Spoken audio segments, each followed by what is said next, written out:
કેમ છો મિત્રો? મજામાં? હું દીપક મોઢ. આજે હું તમારા માટે લઈને આવ્યો છું એક ગુજરાતી મૂવીનો મારો રિવ્યૂ. પરંતુ આ મૂવીનો રિવ્યૂ આપું એ પહેલાં મારી એક રિક્વેસ્ટ છે કે મારી વિડીયો જો તમે એકવાર સબસ્ક્રાઈબ ના કર્યું હોય તો એકવાર સબસ્ક્રાઈબ જરૂર કરી દેજો. કારણ કે તમે મારી વિડીયો સબસ્ક્રાઈબ કરી હશે તો મારી વિડીયોમાં જે નવી નવી સ્કીમો અને એવી ઓફરો આવશે વાયડીના મહેસાણામાં તેની નોલેજ સૌથી પ્રથમ તમને આપશે. તો મિત્રો એક કામ તો જરૂર કરજો, મારી યુટ્યુબ ચેનલને સબસ્ક્રાઈબ જરૂર કરી દેજો. મારી યુટ્યુબ ચેનલનું નામ છે દીપક મોઢ.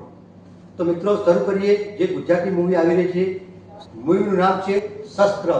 જે મૂવી ગુજરાતી છે પણ આવી મૂવી પ્રથમવાર આવી રહી છે. કેમ?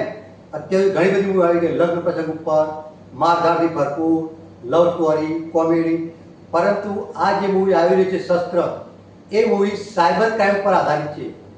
બરાબર સમજ્યા તમે? સાયબર ક્રાઇમ જે અત્યારના યુગમાં જબરજસ્ત લોકોને લૂંટી રહી છે. કારણ કે એક ક્લિક કરો અને તમારા ખાતામાં પૈસા આવી ગયા. આ પૈસાની રાહ લોકોએ લિંક ઉપર ક્લિક કરે છે અને એમના ખાતાના બધા જ પૈસા સાયબર ક્રાઇમમાં જતા રહે છે. તો મિત્રો આ પિક્ચર નવી છે અને આવી પિક્ચર હજુ સુધી મને લાગતું નથી કે કોઈ બની હોય. તો મિત્રો આ મૂવીમાં મેન કલાકાર છે ચેતન ધનાની અને પૂજા જોશી. આ બંનેની મસ્ત એકદમ ભૂમિકા છે. તો મિત્રો આવું મૂવી ગુજરાતમાં પહેલી વાર આવી રહ્યું છે તો એકવાર તો જોવાનું જરૂર બને. કારણ કે એ મૂવી એટલા માટે જોવું જોઈએ કે અત્યારના સમયમાં જે સાયબર ક્રાઇમ ચાલી રહ્યો છે તેનાથી કઈ રીતે બચવું એ પણ બતાવ્યું હશે અંદર. તો આ સાયબર ક્રાઇમ કઈ રીતના રોકાય છે અને શું આવે પરિણામ એ તો તમને મૂવીમાં જ ખબર પડશે. હું કહીશ તો તમને મજા નહીં આવે.